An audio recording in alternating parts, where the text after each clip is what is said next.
Morning, good morning.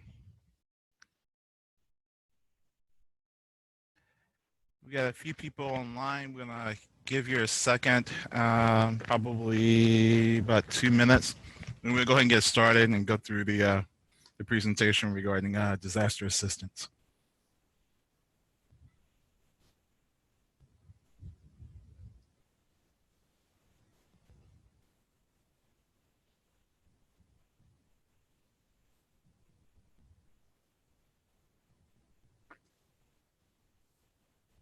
While we're waiting to go, I guess we can go in and introduce each other. I guess we can start, whoever want to chime in first while I load things up.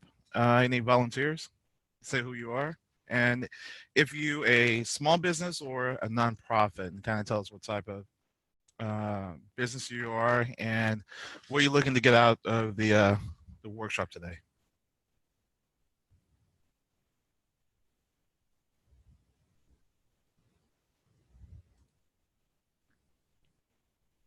Good morning. Good morning. You can hear me?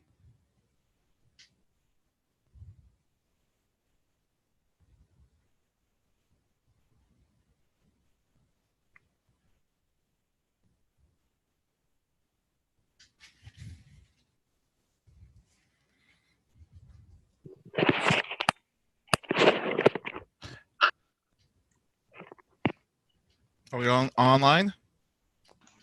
I'm online. Great.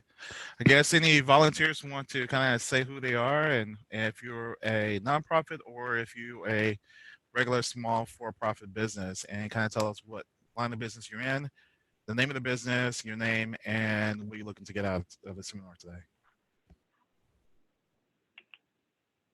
Yes, good morning. Good morning. Yeah, this is Chris Robles. I'm with Sierra Capital. I'm a for-profit business here in San Antonio.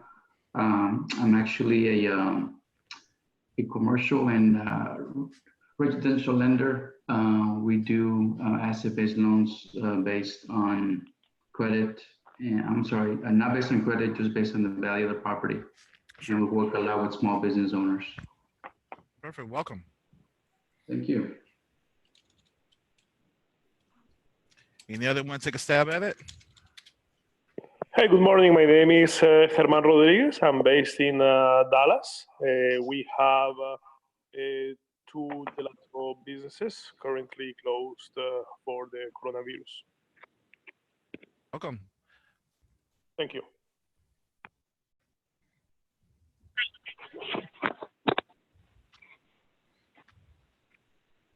Any others? Yes. I'm Jerome. I'm here. Okay. Good morning, Jerome. Good morning. And are you a for-profit or a nonprofit business? For profit. Perfect. Okay.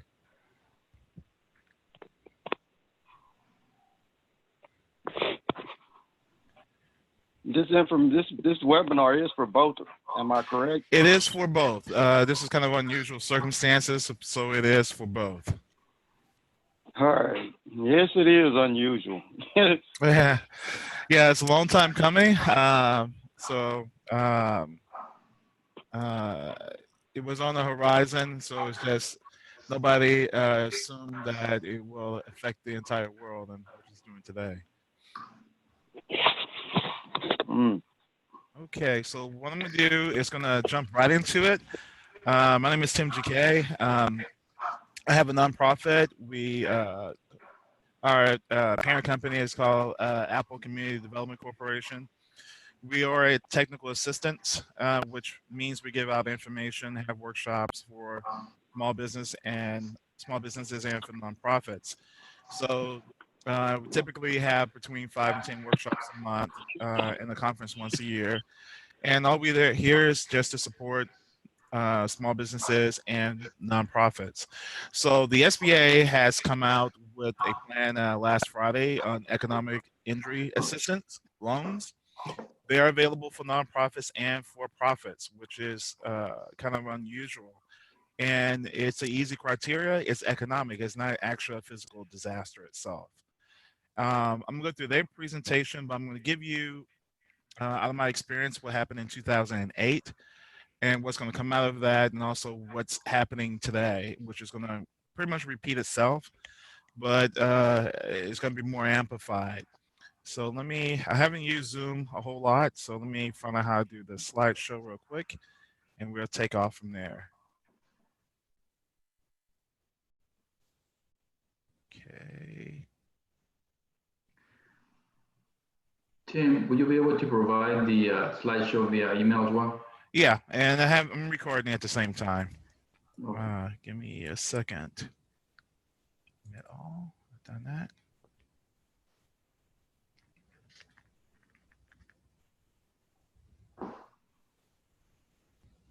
You're based in Dallas, right, Tim? Yeah, we're in Arlington, dead in the center.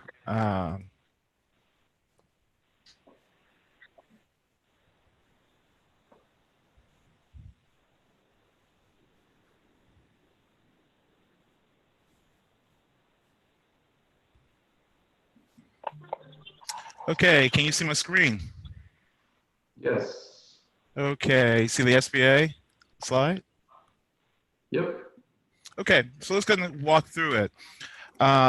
In a nutshell, I'm not going to go through all the 76 pages. I'm going to give you what you really need to know. Bottom line, if you are a for-profit business, you always can apply for disaster assistance. The governor has to declare it. The governor has already declared it, and the president already endorsed it. So you are eligible to apply. What's unusual this time around, nonprofits, because it's not a physical disaster, it's an economic disaster. It is not meant for you to replace your income, but it's that and make you whole, but it is to allow you to apply for a loan up to $2 million. Again, it's the ability to repay. You got to show that you can be able to cash flow in order to get a $2 million loan. So it have to be something that's really practical in a sense. You just can't ask for $2 million. You got to justify, hey, if your restaurant made $5 million a year, maybe you can handle a $500,000 loan. Maybe you can handle $1 million. But what's so good about this, it expands it to 30 years, which is unusual as well, versus 20 years. And the first payment is not due for 12 months from now. So again, the big advantage is economic. Everyone pretty much can apply to that as a business or a nonprofit. The loan term is for 30 years, fixed on ability to repay. Okay. The best times to apply is actually from 7 p.m. to 7 a.m. So if you get a lot of time out during the daytime, the biggest problem that they are experiencing is that people try to apply in real time. Let me mute everybody a second. Give me a second. Let me find that.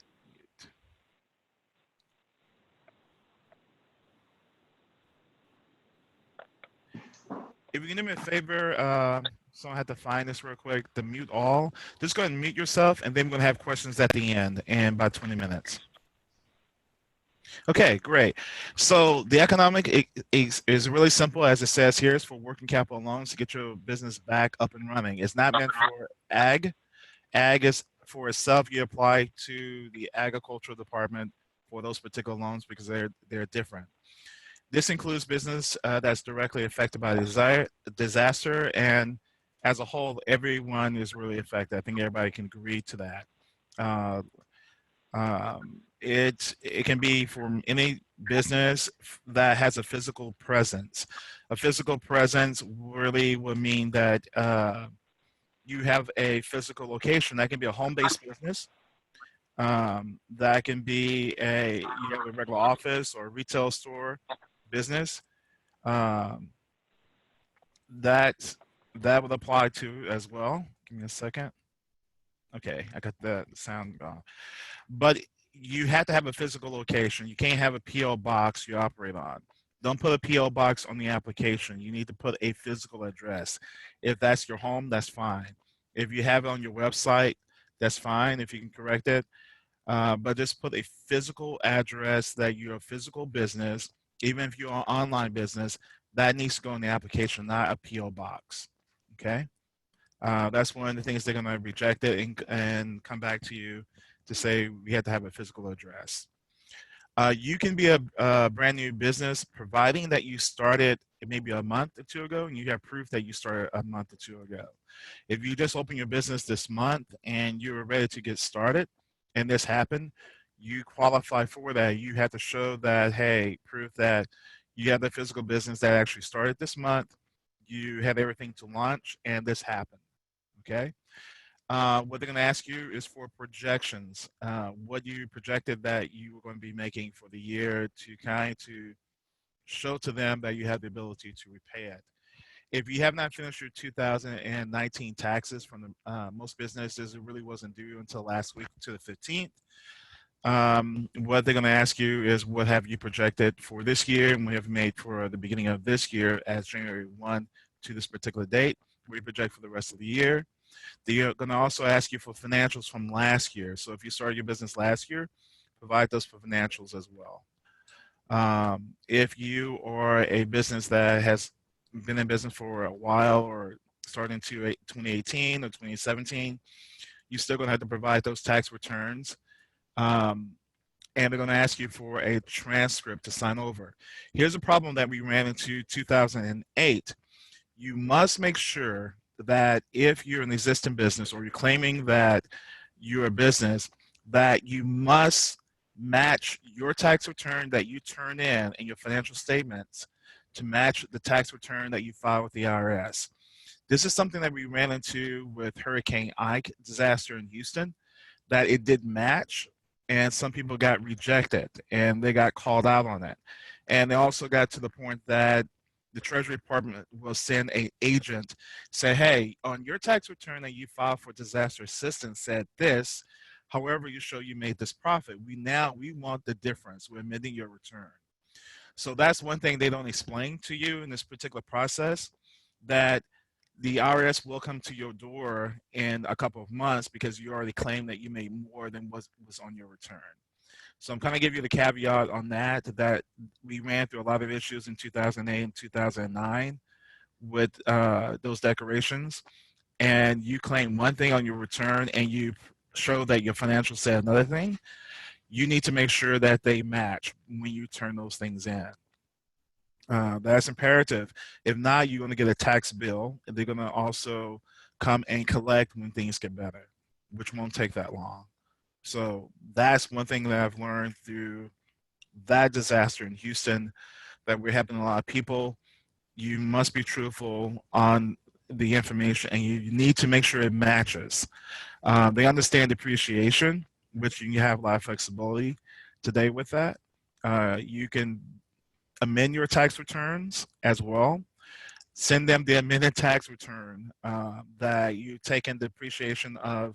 For example, if you're allowed up to $500,000 to deduct the business equipment. If you bought that business equipment for that particular year, you can take the depreciation in one lump sum to offset your tax liability. That's one tip of advice that I can give you, that kind of offset that you don't have to pay any taxes on.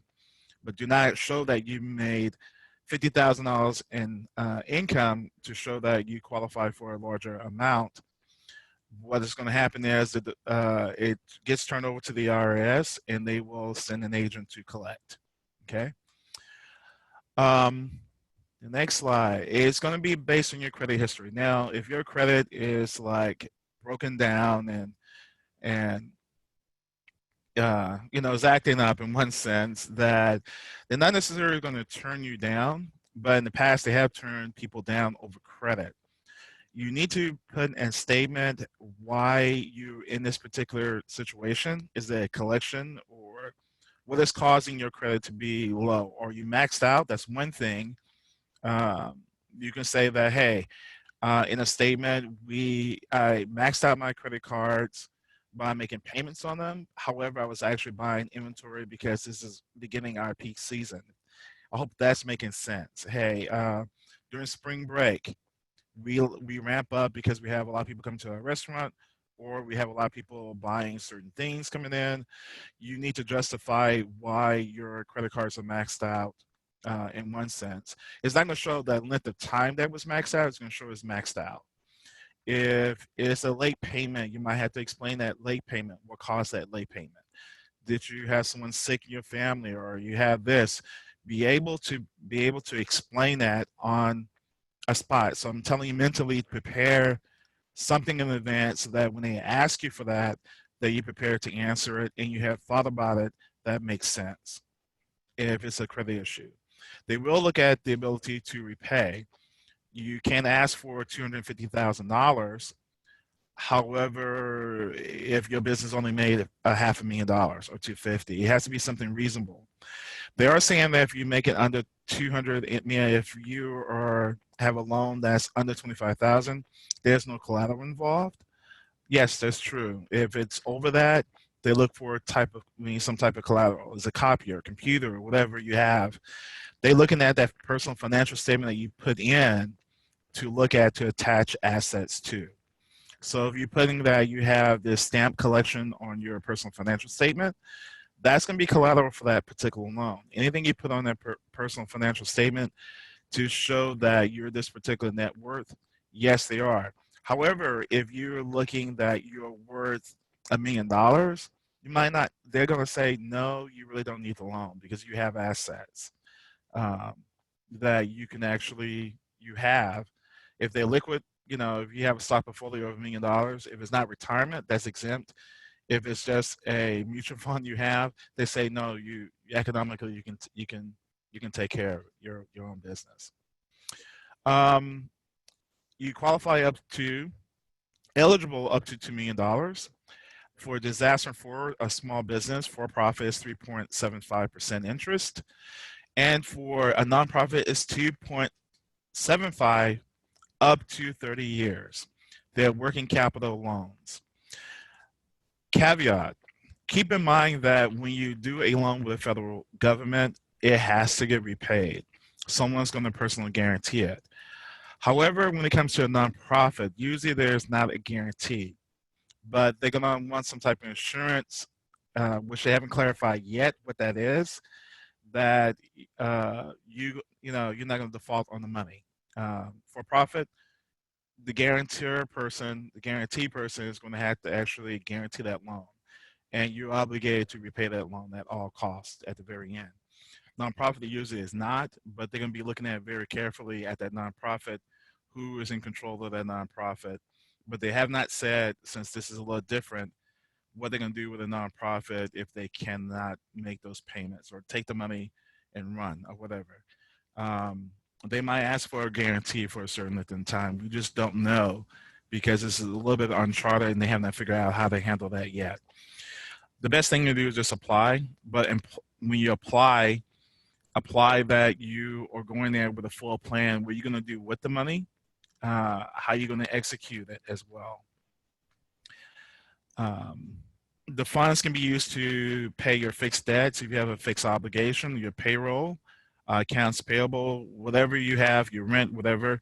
That's what it's designed to protect, is working capital to get you back in operation and open.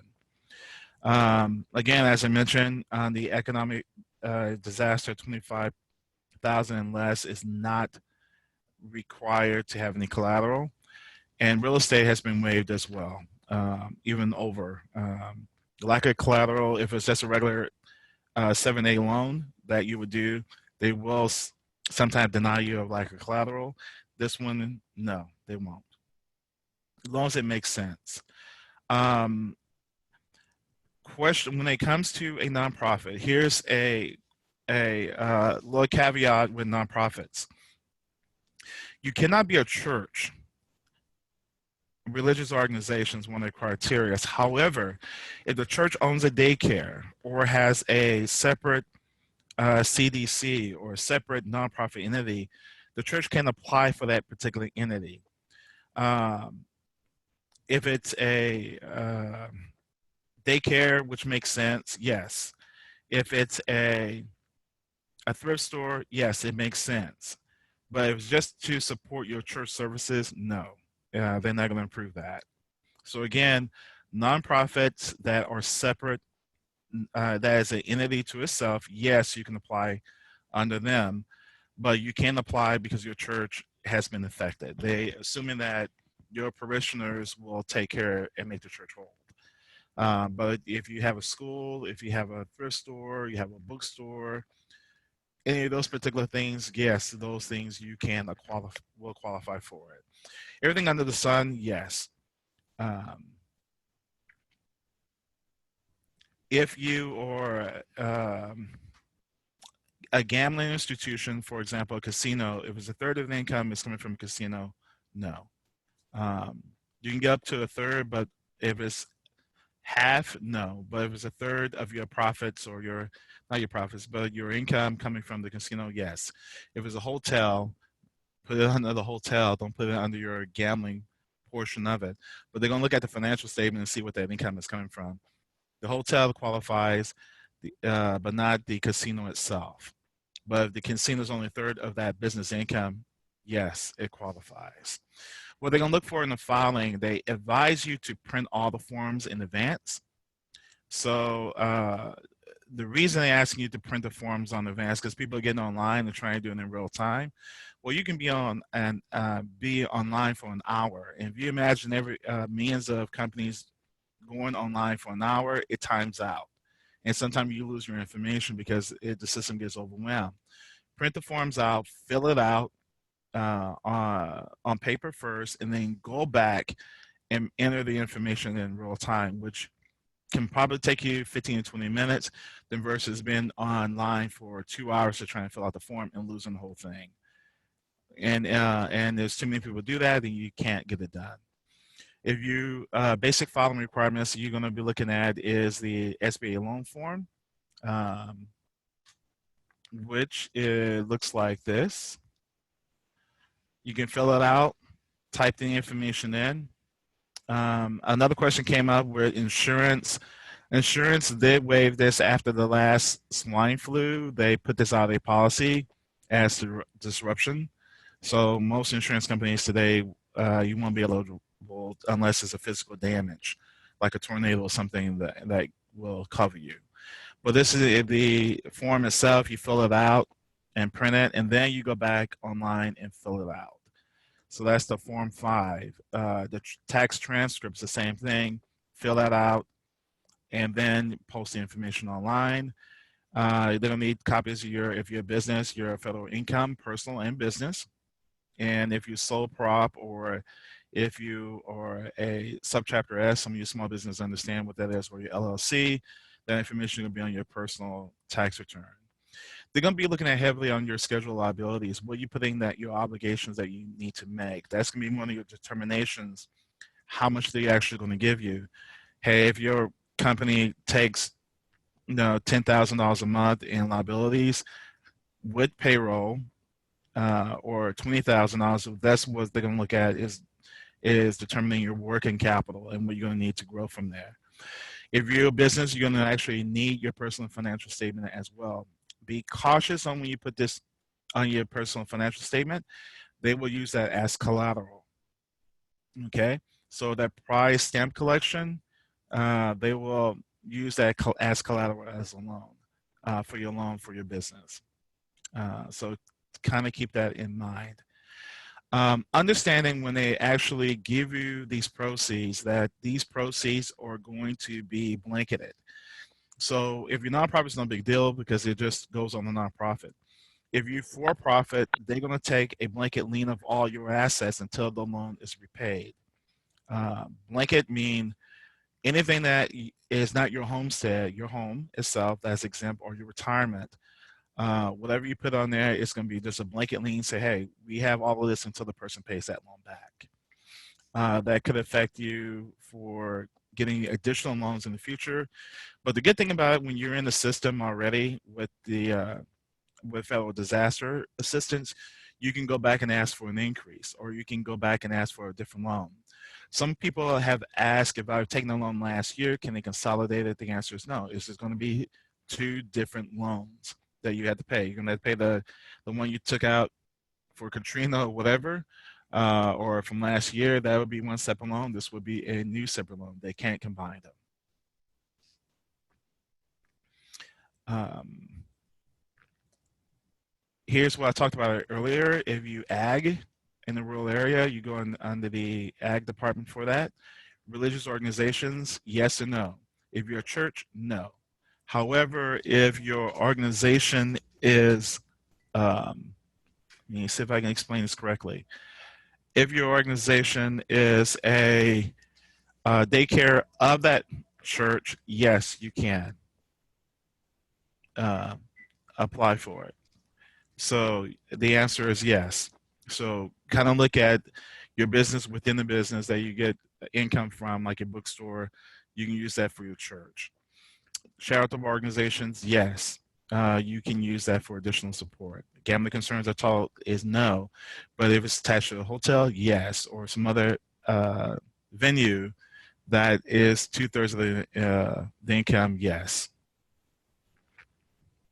Get to the next slide is how to apply. You go to the Disaster Loan Assistance (SBA) line, and again, print the forms out first, and then go back and fill it in. It's going to be more efficient. Do it at night is a lot more efficient because you have more time to be online. Everybody's gonna rush. It just came out a few days ago. A lot of people don't know about it, but probably in a week is you're just going to time out and the website will crash. Not necessarily crash. You're not going to be able to access the URL. So many people are applying, businesses are applying. But again, what's so good about this? Once you're in the system, it's easier for you to get another loan over time or a 7A loan because you already have a history with the government and it's already guaranteed. So this will actually make your job a lot easier in the future. There are different partners that you can actually pull from. Scores one, you can use the SBDC to help you as well to kind of help you plan out how you're going to reopen your business. Use them for counseling. Maybe you need to streamline, or how do you handle laying people off or rehiring them? It's a process that you need to do. Make sure you're not taking the money and you're overextending yourself. Make sure you have a plan. When you take this money, you know what you're going to do with it and you can hit the ground running. And look at realistically how this is going to help your business. So now we can kind of ask for questions, and then I can go on some more things about nonprofits. Nonprofits also can apply to the United Way for funding. As well, they have also a program that you can apply to that you can get some assistance from them as well. I do advise for nonprofits that you should look at very heavily planning for grants for this year from foundations. They will be giving money out as well. Use that money as an investment, maybe hire a small grant writer and get 10 proposals that's done, and get those under your belt and use that part of that income is the $5,000. Get 10 proposals done and have that set and let those come in at towards the end of the year. Again, United Way, Dallas and Fort Worth is taking some disaster assistance for nonprofits as well. If you are a business, there also Facebook have a small business grant you can apply for. Also, there is another one that you can apply for is NAV here. Apply for those as well. So those are grants that's given out. You don't have to repay. Take advantage of it. So let's go and ask for questions if anybody have any. Hey, Tim, I have a couple of questions. Sure. Well, first of all, thank you for this. This has been very informative. So my first question is that I read through the media that some of the funds that are being distributed through these loans could be forgiven if they are used to retain employees and so on, right? Yes. I wanted to ask you, I mean, if this is true, and how do you see this working for a business like ours? I mean, ours is a restaurant, so right now we temporarily laid off about 90% of the staff. So basically, I mean, we're gonna be hiring them as soon as it's possible to get back in business. But in regards to the loan, how this is going to work? Okay, so good question on this. We don't know what the details are. The Senate has given their version out. The House has not chimed in. They will vote on that today. So we really nobody will know the details until the House passes it. They might go back and say, hey, we like this. However, we want to put this in. That's when we get the final approval on what's going to be the whole work. Right now, the Senate has passed it. The White House say, yes, we'll go for this. The Dems say, hey, we're Democrats, we'll go for this. This is what we're thinking that the House will chime in and do. But they have to Right. actually get everything approved by the House. The House is going to want to add additional things to this. So we won't know until after today what the final thing is going to be. The Democrats want some grants to be put in this, um, but we just don't know what the final details. What they have approved is, yes, they already have funds already set aside for disaster assistance. So this is given. I mean, this is at 3.75% interest, which is great. So you can't get any better than that because you're usually going to pay 3 points above prime if it was a regular 7A loan. Correct. So for this, go ahead and apply. They said that it would probably take 3 weeks to get. And again, it's 3 weeks is fine because this was already approved money. This is already set aside. If they amend the law, which they would do probably out of the House, and if everyone agrees, then we know what the full details. We won't know the full details of this until next week. And these are like 2,000 or 3,000 page documents with details. So probably over the course of the weekend, we will probably have everybody read the 3,000 pages and find out what the loopholes and all the details of that probably come Monday or Tuesday, providing that is no another amendments that's been added from the House. House would take it, they're saying, hey, we want this added, and the Senate probably agree to it, and then we come with the full document. That's what has been talked about, having some things been forgiven, but nothing has really been said. The only thing that's been really is set in concrete, hey, the government will give you loans up to $2 million. Here's a repayment for 30 years. You don't have to pay this back for 12 months. That's the best deal on the street right now. Got it. And So, go ahead. I'm sorry. No, I have a second question. I mean, when you were referring about what goes into the personal financial statement and so on for the process. So in our case, we have a pretty clean business with 2 locations. They're both profitable and they were growing until a couple of weeks ago, of course. We did have put aside some money on our personal accounts because we actually took a commitment to open a new location, which of course is now being discussed, right? So I'm wondering right now, my personal financial statements is going to have some cash that is sitting there.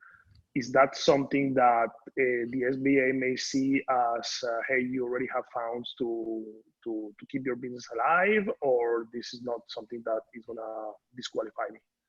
Okay, it depends on how you, I'm not going to tell you how to get around it. You should disclose everything, and you can say that you want to do the additional restaurant. You put money aside for the additional restaurant to operate. Right. That still can be part of your plan. We don't know how long this is going to last. So you say, if you're sitting on $1 million, I mean, they're gonna say you can do it yourself. No. Yeah, It's not that much, but I mean, if you have like if you say a couple $100,000, that's fine, and you can explain to them, hey, we just signed the lease, so we have that obligation to pay, and that's what they're gonna look at. Hey, yes, we have the $200,000, but we just signed this obligation to pay the deposit for the rent. We already signed it. It's on hold, but we're negotiating with the landlord to see what to do. Yeah. That's your loophole, is saying, hey, we did sign it, we obligated to it, but they're giving us a little leeway because they know that you can't operate and you can't do anything. We can't get a construction crew. We can't do anything. So does that make sense, how they help you out? Yeah, it does. It does, Yeah, and this is because is what they're basically gonna, what I want to be careful about. You know, of course.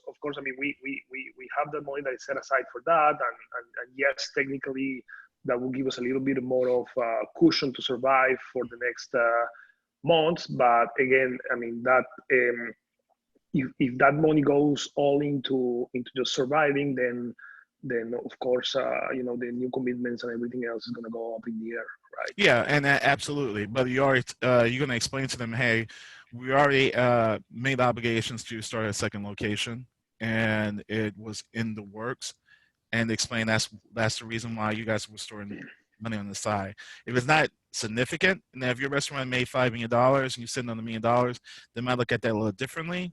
Right. And it might give you a lot less, but I would say take it so you would be in a system and it'd be a lot easier for you to Yeah. get loans in the future. One thing And about this, if they even offer you 25,000, I would say take it so you're in the system. So when you do need it, you're already there. Okay, and I already have a 7A loan for one of the businesses. Is that something that's gonna work in my favor or in my or It's gonna against me? make it's gonna expedite it because you already have a relationship with them and you're already in the system. Got it. But they Got it. won't Well, combine the loan; it's just gonna be separate. no, I understand, and for us, it's about just guaranteeing the cash flow, and you know, if things are better than expected, we may just pay it off and just keep the main line that we had before. Mm-hmm. Okay, I'm sure there are other questions, so I'm gonna step back. Sure, Thank you so much. no problem. Yes, Tim, Chris here. Had a couple of questions for you. I mean, you did mention that the process takes about 3 weeks. In your experience, you know, doing this before, I heard it would take about 4 to 5 weeks for the business to get their loans. Is that what you're hearing as well with this particular one? It depends. What happens is there's usually, with my experience, what happened in the past.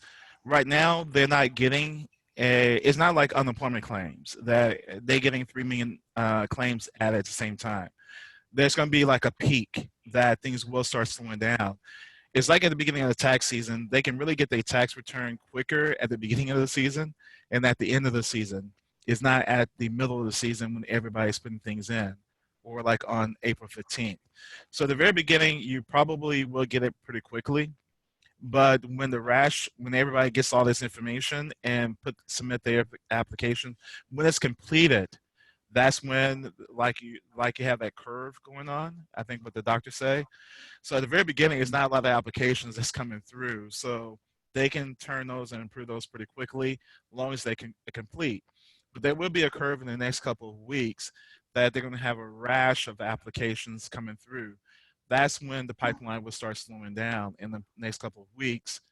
And then when everyone get the applications in, and right now they probably can handle 50,000 applications and a day, whatever. However, when it comes to a $3 million applications, then things will slow down.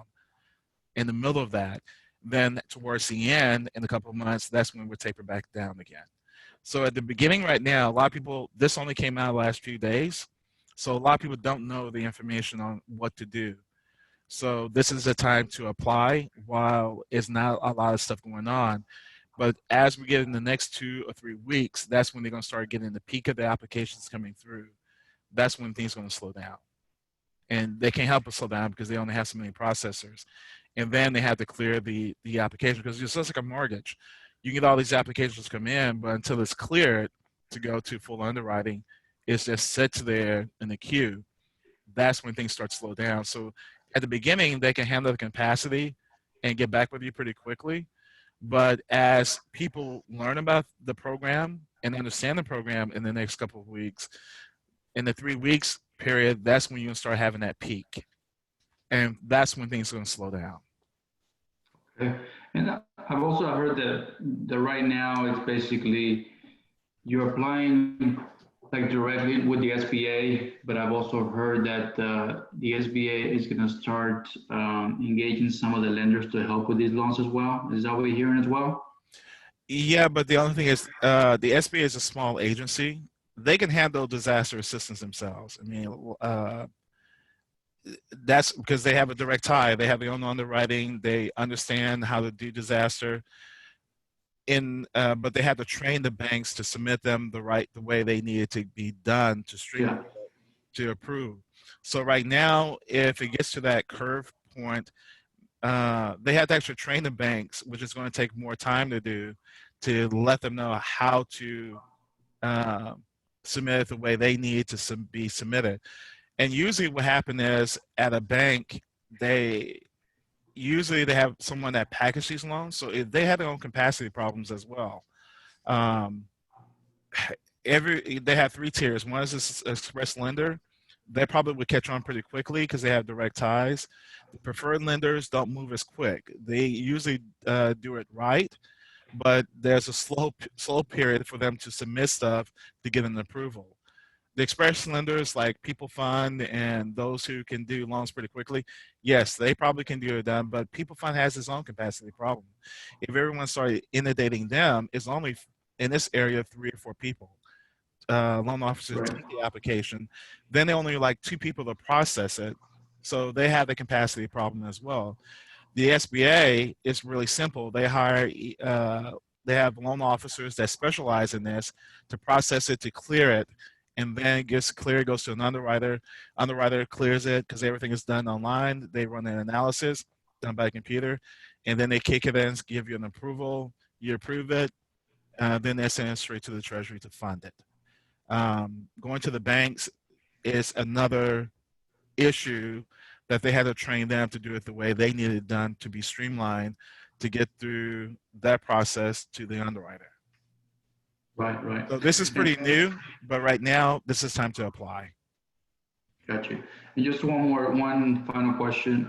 You did mention having an asset to back up this type of loan. Do you know if the SBA is going to have, is it a one-to-one? Is it going to be, I know in the past, of course, real estate's number one, vehicles, equipment. Do you know if, say you have a retail business who's only has, minimal like collateral versus a, trucking company with motor, like location. Do you know how they kind of assess, or is it a case by case basis? It's gonna be a case by case basis. Because this is different. The bottom line, they want to get people, the economy back up and going. So they're making an investment in the business to get you going so you can hire people to get people back to work. Um, to them, this is a new deal that they didn't have to face, but now is on them. Um, so they're using the U.S. government resources to streamline this in order to get money in people's hands, get people back to work before people get desperate. So this is their answer. Hey, let's get the biggest employers in the country are small businesses. So if we can get the small businesses back up and going and get the employees back, then we can, we can bring our 15% unemployment down back to 4. We can bring us back to where we are. Then we have to deal with the coronavirus issue.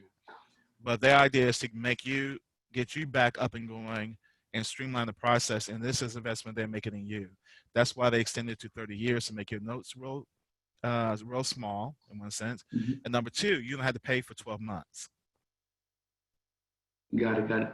And just kind of lastly, want to kind of let everybody know here on the call that there are private lenders and investors who are also kind of working at non-SBA. If you guys might know somebody who might not qualify for the SBA, but they have an asset, there are lenders that base the loans on the collateral and the value of the property, and it's not credit driven. Just want to let you guys know there are lenders right now, private and investors, who are doing those types of loans. And I'm sure you heard of those, not so hard money and hard money lenders. Those are still operating as far as I know. Okay. Yeah, they do have those as well that have hard assets. Of course, they're not going to want to take furniture. but or restaurant equipment, but they would take a dump truck or a crane in a heartbeat because they don't really appreciate that much. Right. All right. Also, I'm going to make another thing that is really important that you need to look at. What happened in 2008, they also had government contracts. So I would suggest that on the other part of this, the stimulus package was going to come out next, is the government going to start buying a whole bunch of stuff again. That's how they have stockpiles of stuff right now, just sitting in warehouses. So you probably need to go register. Let me give you this real quick. In SAM,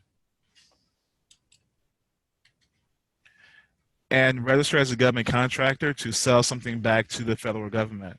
It can be supplies, products, it can be services, training, it can be catering, everything under the sun they buy. Register in SAMS because this is an investment, because it's going to take you, they're going to start buying a whole bunch of things. That's why they have a lot of stuff in warehouses just sitting.